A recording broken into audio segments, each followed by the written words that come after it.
Prosegue in tutta Venezia la seconda Venice Glass Week, la settimana del vetro. Il festival internazionale punta a rilanciare la tradizione millenaria di Murano, ispirando nuove forme di collaborazione tra design e artigianato artistico. Luca Colombo. Oltre le barricate, 13 maestri muranesi trasfigurano la compattezza greve dei jersey stradali.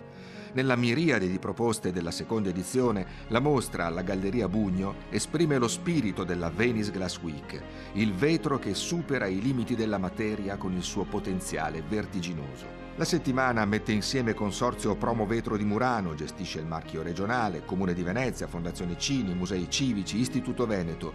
Non una celebrazione soltanto per le 150 imprese ancora attive, di cui una sessantina di fornaci, 1 migliaio di addetti. Abbiamo presentato dei progetti assolutamente nuovi, innovativi, una maniera diversa di vedere e di applicare il vetro di Murano. Sull'isola di San Giorgio prosegue il progetto Le stanze del vetro della Cini, con le prime prove di design di un giovanissimo Carlo Scarpa, 1925-31, per la vetreria del visionario Giacomo Cappellin. La meteora è stata, ho fatto in 6 anni, ho creato un gusto completamente nuovo, diverso nel mondo del campo delle arti decorative, quindi in qualche modo è un esempio. 1936-42, ancora Scarpa, i vetri disegnati per Venini dentro la sua architettura, il negozio che quell'altro visionario di Adriano Olivetti gli avrebbe chiesto di progettare alla fine degli anni 50 in piazza San Marco. Ora è affidato al FAI.